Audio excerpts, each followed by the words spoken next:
Welcome everybody to Bearcat Insider for Thursday, May 21st. Here with Chance Kirby and everybody's favorite assistant, Travis Marsh. How you doing today? I'm doing good. I don't know about everybody's favorite assistant. I guess that depends on if we're in school or not. I guess we need to open that up for comments. Oh gosh, please don't.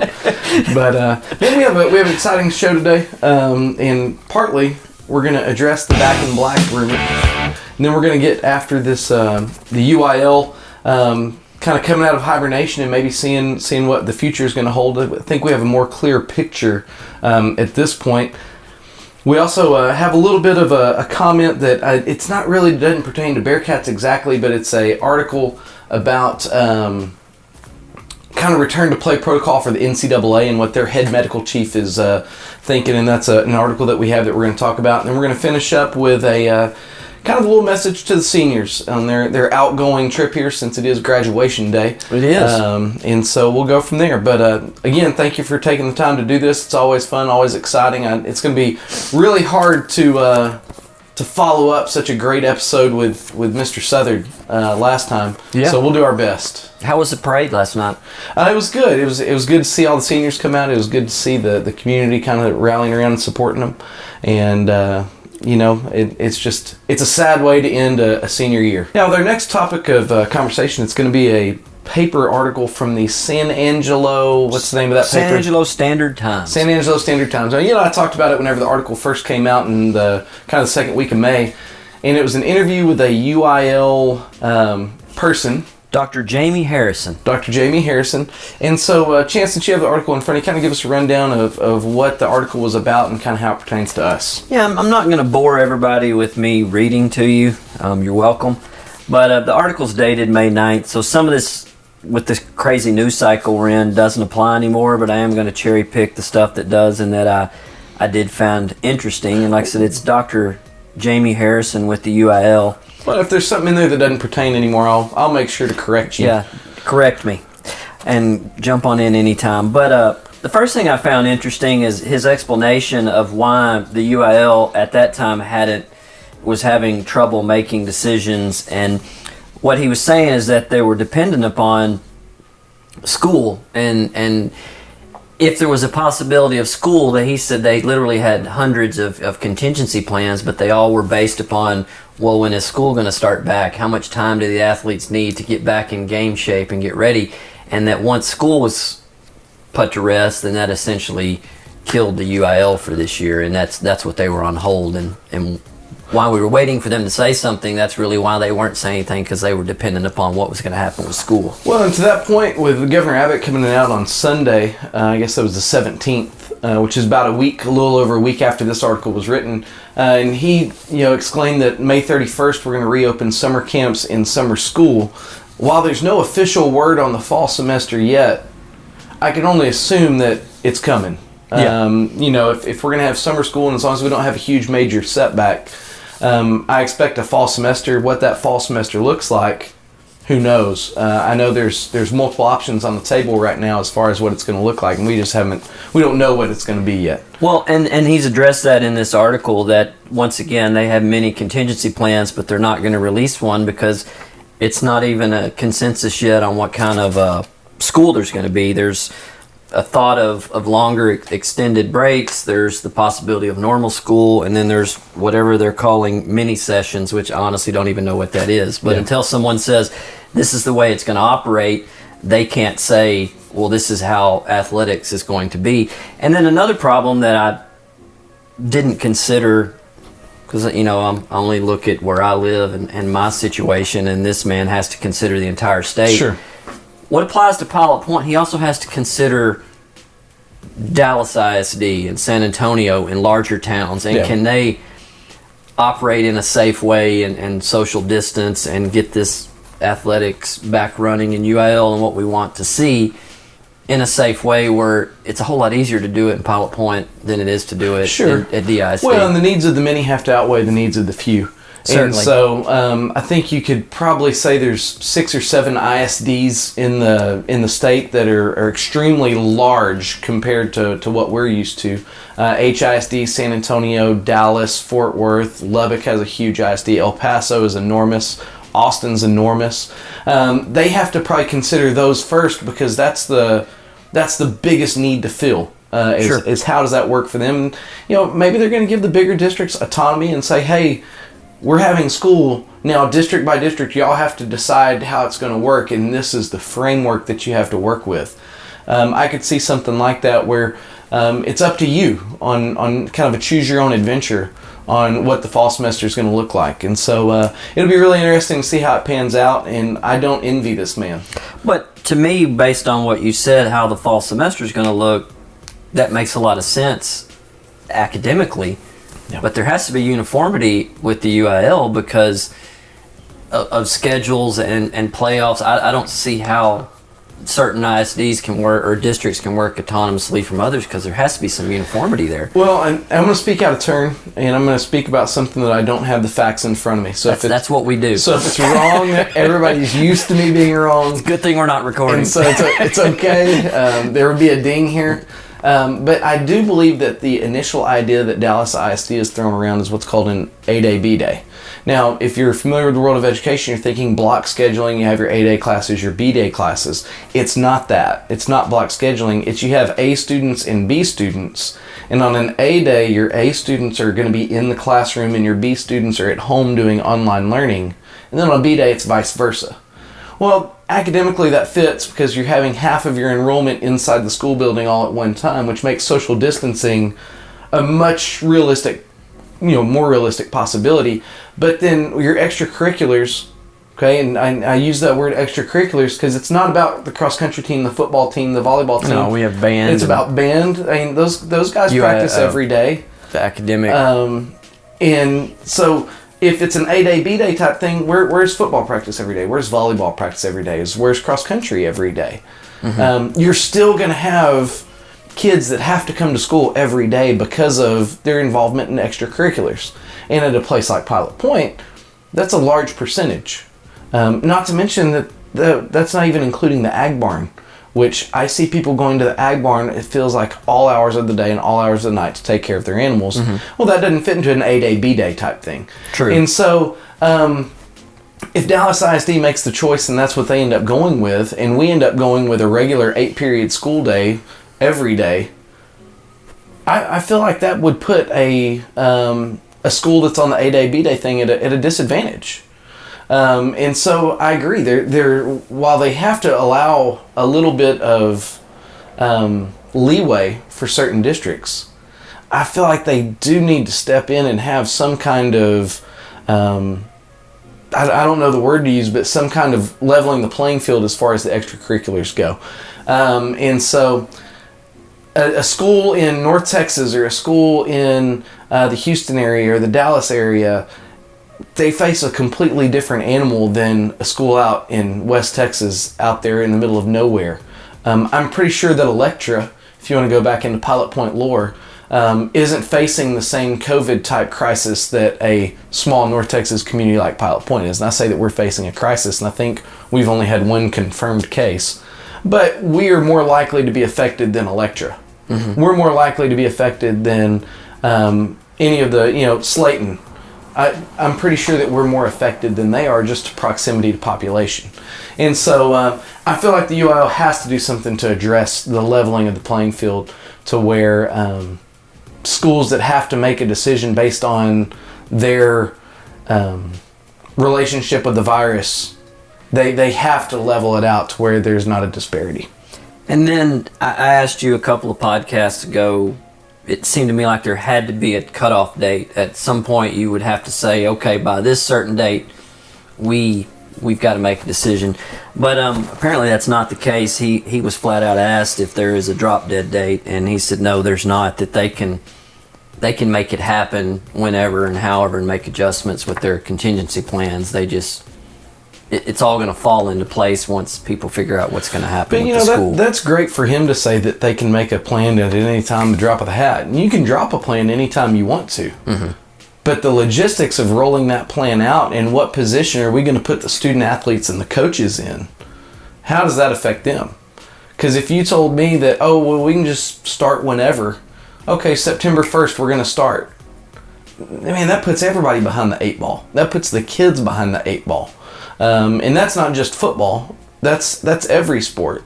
Now, cross country, I think, has the most propensity to be successful right off the bat because cross country kids tend to like running and they keep running. And I'm pretty sure we have a good crew that's running right now on their own. But I don't see how he thinks that that's even a feasible plan.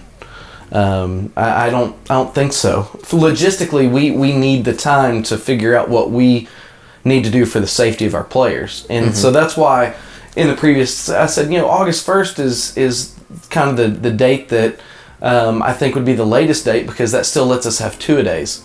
But I don't think you could tell us 7 days before. He did address that, his quote here, and I said I wouldn't read, but I'm going to read this, that it's all predicated on the fact of going back and having enough time for students to reacclimate and make sure they can re-enter competition safely because they've been out for such a long time. Yeah. So I guess they will plan for that. And one thing, that's pretty much all that article, and if anyone wants to look that up, like I said, you can Google San Angelo Standard Times, and it was on May 9th, 2020 is when that came out. I think something's unusual for Pilot Point that I'm sure there are other schools that have this problem, but not, I'm just worried about Pilot Point, but we have a game with an out-of-state opponent. We do. So I'm curious what could happen with that if state rules and how they want to go back with things contradicts with what Texas does and we're not on the same page. I could foresee us having to make adjustments or having a conversation or not wanting to cause a panic, but there could be the outside possibility that game couldn't happen depending on one state making a decision that doesn't jive with the other. Yeah, and you're referencing the Plainview, Oklahoma game 1. It's going to be played here in Texas, which I think, as far as all of that goes, benefits. The other benefit is, through my knowledge, which granted I don't try to keep up with Oklahoma news, Texas news is hard enough. No kidding. It's been much less of a effect on Oklahoma, to my knowledge. They seem more relaxed than we are. That's my impression as well. Now, I know that the casinos have been affected heavily, as they should have been. I mean, that's a big-time thing. I mean, ask the people in Vegas. That's a big-time problem to have all the people in and out of there. But I think day-to-day operations has been largely, I'm not going to say unaffected, but more relaxed. I think that was a good word choice by you. So as of right now, now I can't speak for Coach David because I don't know if the guy's called Coach David or not. But the gentleman that I contacted up there, who was the athletic director, head football coach, they haven't said anything back to us yet about, well, is everything going to be okay? I would think now it'd be premature because even since this article came out, so much has changed just with our state and the UIL. Yeah. Any decision you make now, the news cycle will change 3 more times before then. I think that we're going to have less of a problem with an out-of-state opponent than if we were playing a Dallas ISD opponent. Okay. I just think that, I guess I'll take a pot shot at Dallas ISD, and they're not going to be listening, I don't think. I just don't see them being in a good frame of everything to be able to function as well as they normally do, because it's so much to manage. I could see them saying, hey, outside of Dallas ISD, we're not playing.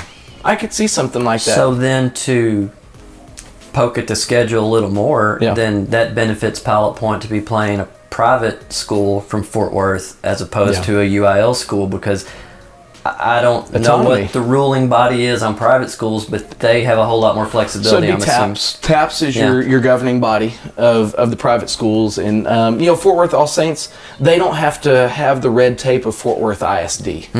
And so they're going to be able to make their own local decision based off what they think, as opposed to having to look through the lens of a whole ISD and think about fairness and think about benefiting, the many as opposed to the few.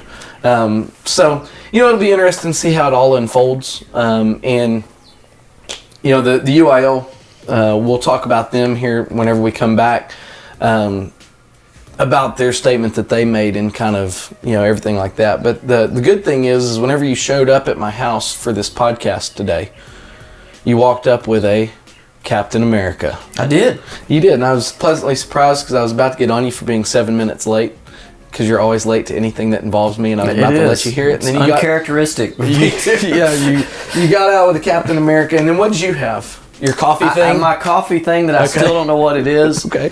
But your coffee thing is almost gone, and I'm still sipping on my Captain America, so it must be pretty tasty. Well, I want you to tell me about something that I never thought these words would be in the same sentence with your name. Okay. You tell me about these vegan cookies you're eating. So the Nutrition Den, all right, located up there in the old Stevens parking lot, kind of up there near Buffs. All right, the Nutrition Den with Ken and Angela. I was in there the other day talking with them, visiting with them, and they gave me a chocolate chip walnut vegan cookie. It was delicious. Okay, so that's something that they're serving. I think they have 6 different flavors. You can get chocolate chip walnut. They have brownie. They have some lemon flavor. They have great flavors. That's a ringing endorsement coming from you, from those people listening that may know you or may not know you like I do. Yes. You will not eat any vegetable, correct? I don't eat vegetables at all. None. Just corn count. Yes. Okay, so I eat corn. With the exception of corn. Yes. I only eat vegetables. Not eat vegetables, no. But you had no problem with a vegan cookie. Not that is, but it, you know. So Angela, she handed me the cookie. Like, you know, she had made it at home and just didn't tell you till afterwards. Try this. That's and the I way tried it. I was like, oh man, Angela, this is amazing. She's like, yeah, it's our vegan cookies that we're serving now. And so it was delicious. And so the Nutrition Den, they have their 6 specials that they run every week, and you know, go up there and take advantage of them. There's a first responder special. There's an educator special. You can always get an energy tea. You can get you anything up there. They use the Herbalife products, and they're an amazing product, and they're amazing people. And I think there's always a special if you check in and mention Bearcat Insider. It's $2 off. I do believe so, with a social media check-in. There you go. And so you know, as of right now, they said Greg Pelzel is wearing them out about Bearcat Insider. All right. I think he thinks that if he says it 7 times, he gets $7 off. It does not work like that. But there's some exciting news that's going to be coming from the Nutrition Den pretty quickly. I'm not going to ruin it for them yet because it's not a complete 100% go yet, but they will be pilot points first in a very special category. That's great. And so stay tuned. Thank you to Ken and Angela and the Nutrition Den for supporting Pilot Point Bearcat Athletics. And remember, athletes, that the stuff that you put in your body is what's going to help you be the best you that you can be. And so look for the Nutrition Den. When you watch the news about this COVID and the return to fall sports and are things going to get back to normal, it seems that all the talking heads and the experts say, well, let's see what the pro sports do and let's see what the NCAA does, and then that'll trickle down to how the high schools react. And I believe you found an article addressing the of what the NCAA is considering, and tell us what you found. Yeah, so NCAA, they had a Twitter cast on Friday, and that's going to be May 15th. So, you know, it might already be outdated if we haven't checked the news today. And so Brian Hainline, I hope I don't have to say that too many times, all right, is one of the chief medical officers for the NCAA, and he went through kind of what he feels like it's going to take to get back to football for the NCAA, and that's important for everyone, especially, man, if you're an SEC fan. Lord knows you got to get it in. And so what his recommendation is, he says they're going to have to be testing these football teams every 1 to 5 days for the virus on rotating testing, and that's just to stay in front of it. And then he also says that the macho football, I'm sick, I'm going to fight through it, that's out the window. The coaches really need to push, hey, if you feel sick at all, we need to know now, and we need to get you quarantined and away and tested. And then if you test negative, okay, cool, you're sick, let's fight through it. But if it's a positive test, obviously that's a domino effect. And so the coaches and their standpoint on it is going to be a huge factor. And the other thing is, and he refers to it as the inner circle and the outer circle. And the inner circle is going to be the people who are in direct contact with the football team on a daily basis. So that's going to be your coaches, your trainers, all of that support staff that's there to make a practice happen. That's going to be your inner circle. And then you have the outer circle, which is going to be the operations people that make the event happen. And those two circles can't intersect. Because once those two circles intersect, then you could carry the virus from one to the other and it could just take off all over again. Which, I mean, this is crazy to think about. It's like a movie. But the reason why the biggest concern with football is because of the physical contact between the two teams. Now, volleyball, yes, you're in contact whenever you're up close to the net. You're within social distancing parameters, and then you also share a ball going back and forth that could transmit things. But the physical contact of pushing on people and touching people every play. There is no play in football. There's not contact. If there is, there's a problem. Mm-hmm. I would be very upset with my team if there was ever a play where we did not make contact. True. Now, whenever I coached in ERA, I think there were a few plays. Wow. But when we played the Monday Moguls and they had D. Paul, who went on to play at Texas Tech, I don't know if we ever touched D. Paul for the whole game. But someone made contact on the field. They made contact with us. Yeah. No, okay. we didn't. There was contact somewhere. We contacted the ground. Okay. But yes, no, and so I think that's an interesting take on the inner circle, outer circle, and having to football operations separate from working football staff. And then the testing and rigorous, testing with monotonous regularity. And it can be done. Can I try to shoot a hole in that real quick? Please. How can that be budgeted? I don't know what a COVID test costs, well, but schools don't have money. They have issues with getting things they need Here's now. the deal. A week ago, maybe 2 weeks ago, Clemson, there was a story about Clemson that they spent $84,000 on food during a recruiting trip. Oh, no, I'm talking about high schools. Okay, well, how does that translate to high schools affording a test once a year, much less? I don't know how much a test costs. Okay, I have no idea. So we'll throw a ballpark figure out of $10. Okay. All right, I don't know if that seems expensive or seems cheap. I have no idea. But to put that in reference, it's easy for us to do math in our heads. So let's go with $10. That's why I did it. Yeah. So say we have 80 people in the football program, freshmen through varsity. Okay, and that's not including junior high. I was going to say we're going to have to include junior high if we're going to allow them to play. Say we go to 120. Okay. At $10 a piece. Mm-hmm. My God, my mom is going to check my math, and I better get this right. So 120 at $10 each is $1,200. Mm-hmm. If you had to do that every 5 days for 10 weeks, okay? So 1,200 times 10 is $12,000. Yes. I don't think we have $12,000 I don't to do either. it. That's why it's and going to be interesting. We're going to make the postseason. I'm calling it here, folks. Bearcats in the postseason. Not a hot take. Okay. That's the expectation. That's yes. That's still about $1,000 a week after that. If that's not going to be the coaches. UIL requirement. Well, that's not including coaches. That's not including trainers. What I'm getting at is that cannot be a burden that the state asks a school district to pick up. That's going to have to be something the state... It'd be a state mandated thing where the state says, how many tests do you need? And then either they write the check or they provide them. They provide them or something. I don't think it can be on the local ISD because that's not fair. It's impossible. It is. It doesn't make sense, especially when you look at the earning disparity between districts. One time, gosh, where did we go play? It wasn't Cumbie. It was back to the era days. We went and played somewhere, and I was thinking, my goodness, Can we call it the era?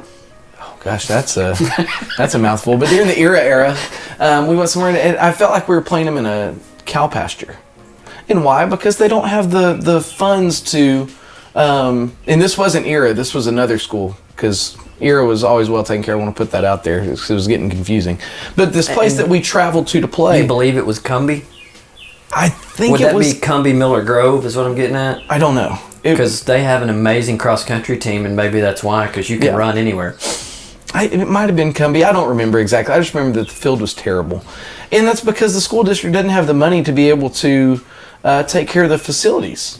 It's not that the football coach there didn't want to. I don't know any football coach that say, you know what, I want to have a crappy field. No coach wants to do that, but whenever you only have a set amount of resources, it is what it is. Mm-hmm.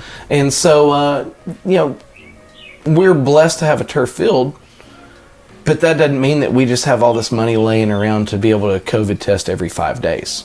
And then there's school districts that just wouldn't be able to. So, I don't know what's going to happen with that. Hopefully, it's something that, whenever this thing first started coming about, they said, oh, it hates hot weather and this and that. Well, in Texas, it's about to get real hot, and so hopefully it hates it and it'll go away.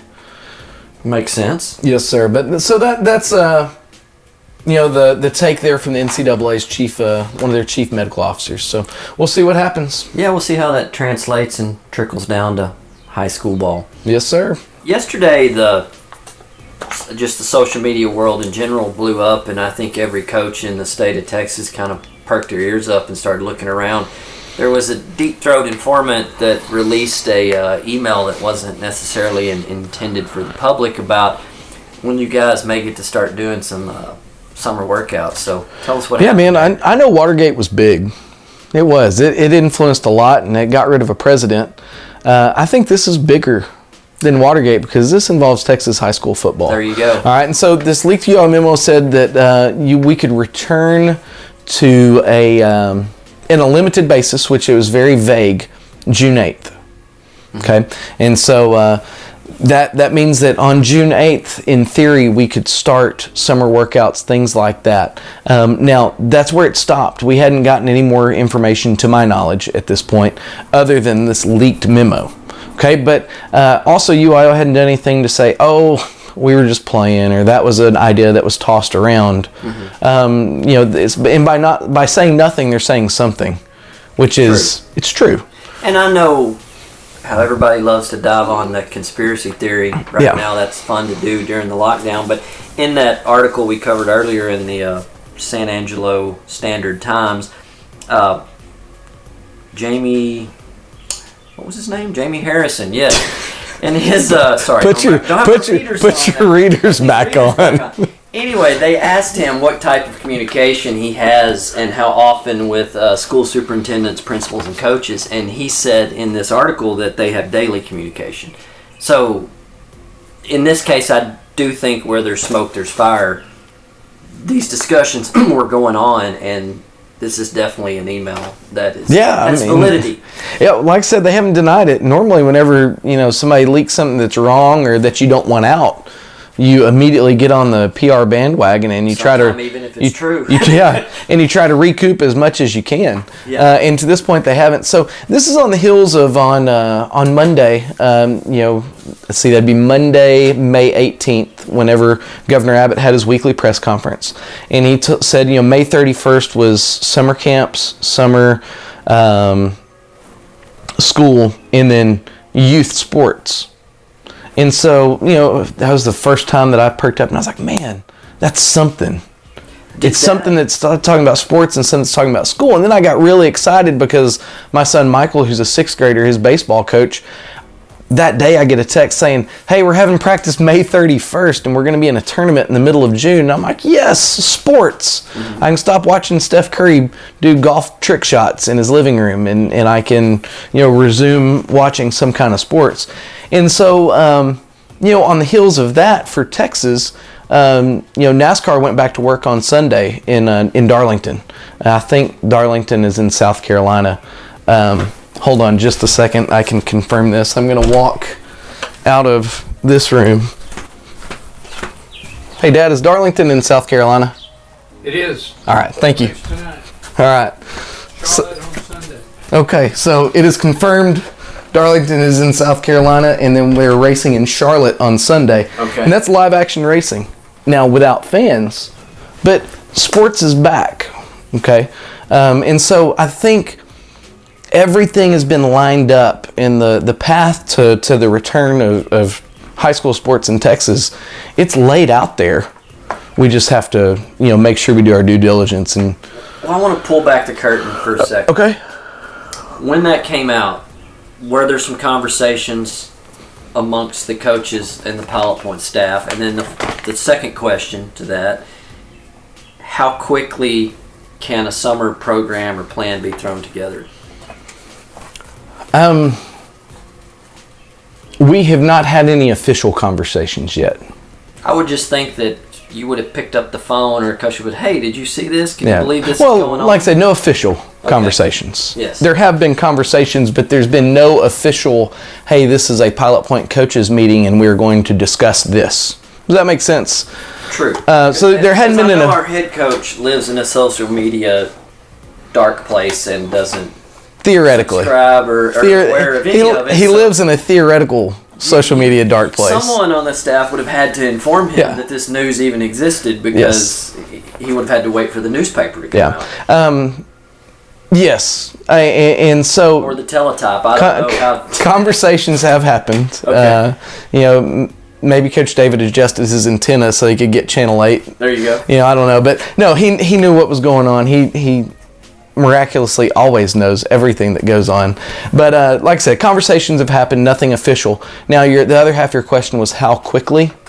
Yes, because the UIL has contingency plans. If you told us, hey, right now it is 3 p.m., if you told us, you called, we'll just say you picked up your phone and called Coach Peacock right now and you said, Coach Peacock, it's 3 p.m., you can have a workout at 5 p.m., we'd have one of the best workouts of the year at 5 p.m. with almost every kid we have contacted. I don't know if they'd show up or not, but they'd all be contacted, and Coach Peacock would have the best laid plan. I mean, we to use one of my favorite sayings, we stay ready like lunch meat. I mean, there's no prep time. We're rocking and rolling and ready to go. And in my opinion, we have such a good coaching staff with the people that are in place. I have no doubt that whenever they give us the go-ahead, we'll be chomping at the bit with an excellent laid plan and ready to go. And so they just need to give us the word. Strictly my opinion. Okay. How I think it's going to play out, and this is going to be on tape, so we can go back and say I had it wrong. I think they're going to limit the number of people you guys can meet with to where I think you're going to have to roll everybody in shifts of 25 kids. Yeah. I could see that. I could see them saying, hey, in a weight room, no more than 10 at a time or X number of players at a time. And then we'll have to waterfall it throughout the day where, if that were the case, then, you have X amount of people in the weight room at 9 a.m. and then that same 9 a.m. group, you have people outside and then they switch, and then you have a 10 a.m. group and they switch. That's what I think. And that's that. And like I said, and I'm just a scrub here. And I can figure out a way in 30 seconds to how you'd make it work. And so you talk to some of the guys who know everything, and they can, we'll have a plan. We need to be given the go ahead and give us the framework, give us the parameters of what we can do, and say go. And the coaching staff will figure it out. Then I should have asked you this earlier while we're making predictions. Yeah. But I'll ask now. Okay. My prediction, I'll go first. I see football when the season starts in the fall, talking football. Yeah. I think it'll be football as usual. Now, I'm speaking for the product on the field. I'm not 100% certain on how the fan situation is going to work, but I think inside that football field, I think that will be just like it was last year. Well, my hope is the same thing. My hope is that the stands are full on that first Friday night when the Plainview Indians come to town. And if our fans are having to scream like crazy through a face mask, so be it. But I hope we can fill the stands up. And I hope that the speed of the Bearcats means that we keep the Plainview Indians at a good 6-foot social distancing because they can't catch us. That's my prediction. That's good. And so I like that prediction. Yes, sir. That about, I think, kills it for the UIL. And what they've said is we have this soft date of June 8th that we know kind of have circled, but we don't know what that means yet because it hadn't been officially identified, all the parameters. So yes, and it was technically released before they wanted it to be. So take their sweet time. Yeah, I mean, I hope that they give us some parameters before June 7th. Yeah. But if not, True. We'll be ready to go no matter what they give us. So, go ahead. No, you're good. I was going to speak of that. The Post Signal. I was going to talk about the headlines. They're going to cover that as well. That's one of the headlines in the paper this week is how they're titling it as UIL gives glimmer of hope for fall football. Yeah. So I'm anxious to see how they cover that as well. Sure. And I've also just going to talk about the other headlines that they have, and everybody needs to go out and get a paper, but they got to follow up on the Pilot Point Police Station. Okay. I don't know if you read the paper last week, but where they were going to build a police station, the city's decided that's not a good site anymore. Now they're looking at alternative sites. Anyway, you can get caught up there. I almost spouted out a hot Pilot Point city opinion, but I'm going to refrain. And then something that affects you, the superintendent search is still going on. Okay. I think there was a meeting Monday. It'll get us caught up on that because I don't even know what's going on with that, so I'm looking forward to reading that article. Yeah. And then it says Pilot Point discusses vacancies in city staff. So that's the beauty of the paper. I covered that last week. If it wasn't for this paper, we wouldn't know any of this because I assure you the Denton Record Chronicle isn't covering any of it. No. There's enough stuff going on in Denton for the Denton paper to cover Denton. Correct. But that's why we're fortunate to have the Pilot Point Post-Signal that covers Pilot Point. Yes. And they do a great job. And, on Monday, whenever Governor Abbott made this statement, I was listening to it live because I'm obviously interested. But then also, as I was listening to it live and I was thumbing through Facebook, as soon as he was done talking, the Post-Signal had already posted everything that was going on. That's actually how I found out about it, was from the Post-Signal's post. And then right after I read it, you text me a screenshot of it. Mm-hmm. And so, that's the good thing about having a local paper that is in tune. And I know they're a weekly published paper, but you don't always have to wait until Friday morning to get the news. Yes. You can get it online with their Facebook and social media, and they do a great job of keeping that up to date and kind of trying to keep the pulse of town. Not necessarily it wasn't Pilot Point news, but it's news that affects Pilot Point. Sure. And so it's relevant. And so preview for our next show, we're actually going to sit down. They got a new guy there running it named JT Strassner, and we're going to sit down and talk to him the next show. Now, you said you have a new guy running it.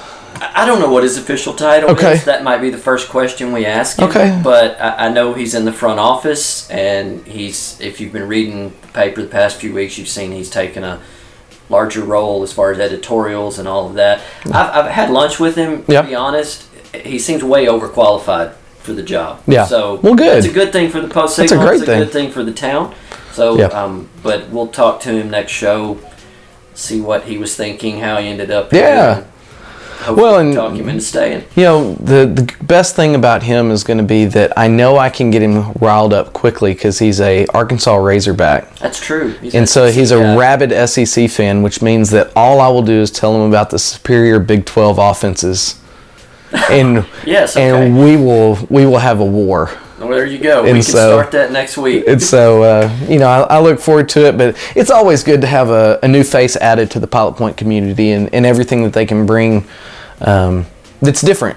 And new perspectives and new things and different takes. And so I look forward to sitting down and talking to him. And as always, thank you to the Pilot Point Post-Signal for their coverage of the Pilot Point community, Pilot Point politics, and Bearcat and Lady Cat sports.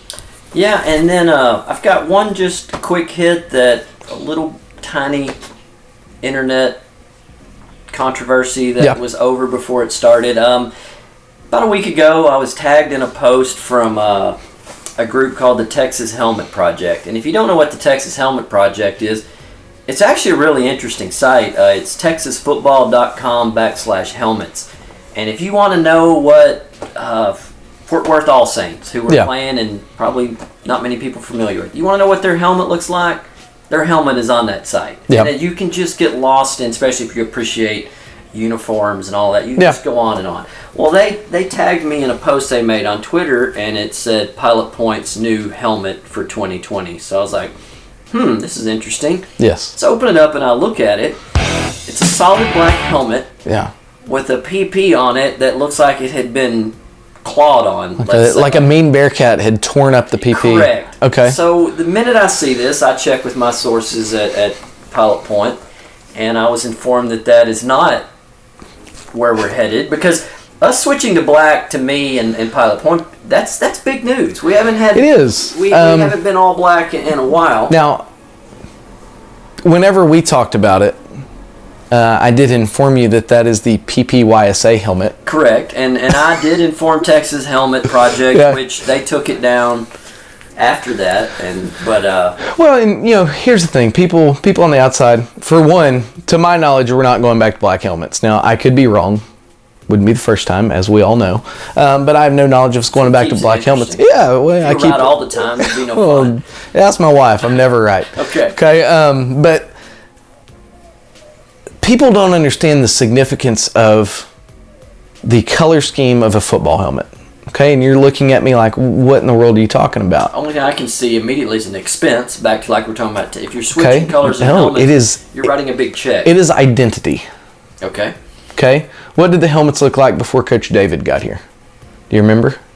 We had black helmets the first year he was here, I believe. Okay, and then we went back to a white helmet Correct. with a stripe and with numbers on the side. Okay, same look that we had in Collinsville. Very clean, very it's a classic Penn State look. Let's not say Penn State. Let's say 1980.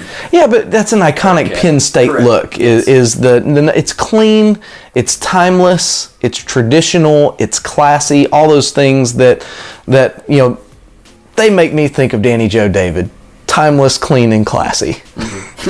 Okay. Okay, but so before him was it was Coach Best and Coach Felt. They were kind of a package deal because they were on the same staff, and it was a black helmet almost that entire run, I do believe. Yes. Okay. Now before Coach Felt was Coach Moore. Okay. Is that right? We kind of skipped over. Well, Best and Felt were together. Yes, but then we have Baca in there. And, No, he was before Coach Moore. Oh, We're working that's right. backwards. I'm working back. Okay. Yes. Okay, what was Coach Moore? He Probably a was- white helmet. Yes. Okay, I don't remember what was on the side. I think it was this look we have now. But okay. I have no Which doubt would make Pat sense. Travis, if we're wrong, Yeah. is blowing up his keyboard while you and I are Now, talking to post. Coach Baca, okay, and Coach Jones, Jerry Jones, for my senior year, which was Baca's first year here, there was no change. Okay, it was a white helmet with a middle stripe and then a paw on the side with a PP inset in the paw. Before that, whenever it was Jerry Jones, it was the same thing for my brother. It was paws on the side, and then we had our pride stickers, which were the paws for big hits and touchdowns and all those, which means that I didn't have very many, but I got to see a lot of people. Other people have some, and so the helmet is indicative of an era in a school's history. Okay, so if there was a change of helmet, I would be worried about the future of our head coach unless he's just going out on a limb and changing to black. So that's why I don't think it's happening. For one, I know that Coach David loves the white helmet, and it looks great. Icy white is my favorite uniform that we have. The all white looks awesome. And so I don't see it. Okay. Until the next guy, whenever Coach David retires when he's 84, maybe the next guy at that point will go. Retirement for him. Yeah, but hey, interesting note on helmets. Whenever I was a freshman, sophomore, and junior, we broke out black helmets come playoff time. Okay. And so maybe they're just trying to usher us into the playoffs early. To dig in that a little more, Yeah. there were black helmets like his first year here. Yeah. Those are gone, I'm assuming. So there's not even in storage. So it would be To my knowledge, they're not. Yes. Now, I have not gone through every closet and every container. Well, I'm just digging into this where I think Yeah. it is all just a mistake or a rumor. Yeah. It would have been an expense that would have shown up that would have been discussed at a school board meeting. You just don't get surprised with. No, "Wow, we have black helmets. Yes. Football equipment is insane. That's what. Yes. And so, yeah, I don't see it. right. So, controversy over with Controversy a over, but- much longer explanation than you probably thought you were getting. Probably so, but Texas Helmet Project is still an interesting site. It's great. They can't get them all right, but It's great. I actually went to it and looked at the helmets of the Wall Hawks whenever we were playing them because I was looking for something for the scouting report, and they have a very cool Seahawkish, like 1980s Seahawk. they do. Yeah. They're pretty cool. So, but yeah, you can get lost in it. So TexasFootball.com/helmets. So yesterday was the parade, the senior parade, and today is graduation. You being a teacher and a coach, you've been next to the parents and the family. You're as close to these kids as anybody. Is there anything about this year that you want to say in wrapping up since it's such a special day, or a message you want to give these kids before they move on? Well, 19 years ago, I did the same thing they're doing. Graduated from Pilot Point High School. Okay. Since then, I've graduated from Baylor, and then I've watched 14 other graduations. The first thing that I have to say to him is sorry. They got robbed. Okay. And I hate that for them. But the encouraging thing is that I don't remember my high school graduation at all. I remember Lindsey Thomas sang some song that I can't remember right now. I remember mine was at Massey Stadium. Leanne Womack, whatever Leanne Womack sang. I'm happy to say I don't know that. I don't know, but she sang it. She performed admirably, did very, very well. I remember our walkout song was Freebird by Leonard Skinner. Other than that, I don't remember anything. I don't remember who the valedictorian was. I don't remember who the salutatorian was. I don't remember my class rank. So nobody had to yell play some Skinner because we did it. Okay. And so the good news about all that is even though they were robbed of the last half of their senior year, and you missed baseball season, you missed softball season and all those things, they still have such a bright future ahead of them that it's going to be okay. And I'm not going to sit there and act like this crisis is just awful, like we really survived something, because in Pilot Point we were pretty well insulated. We just had to stay at home. But it's going to be okay in the sense that you're going to move on from this, and you're going to go on and do great, bigger, and better things in your life that are going to make you forget that you ever missed the last half of your senior year. It'll just be a topic of conversation, not a subject of pain and suffering. And so the best thing I can tell them is, man, just go forward.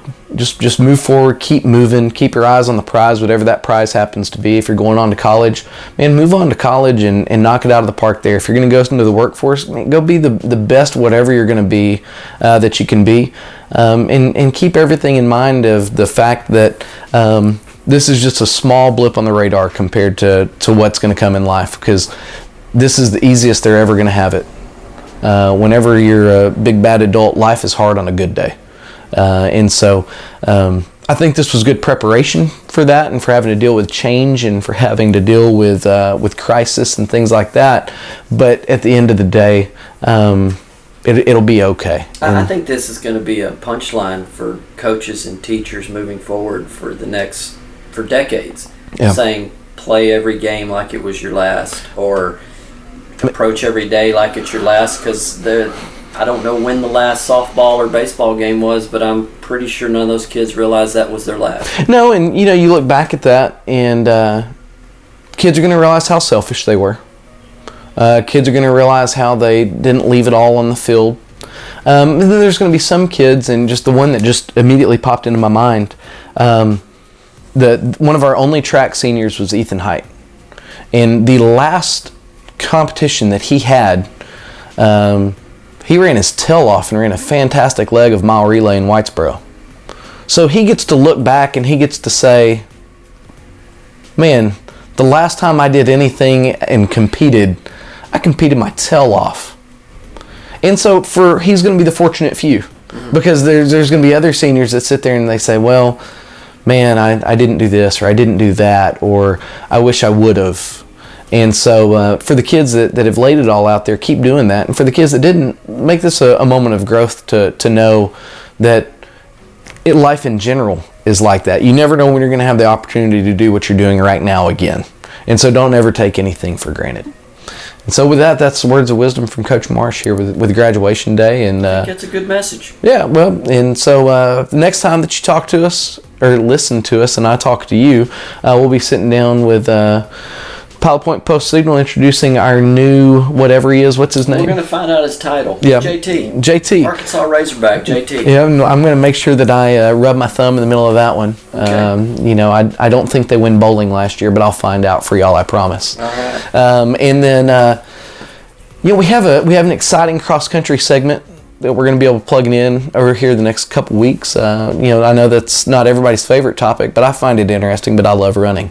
It's more about human will. Yeah, well, and I like running. I like coaching running. I don't like doing it myself.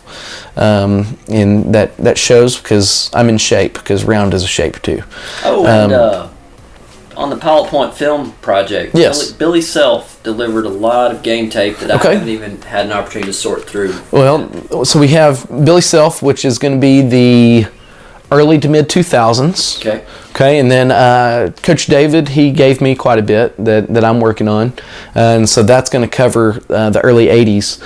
And so, man, any Bearcat fans out there that have access to any film, please let us know. I'd love to have a track meet, any track meet.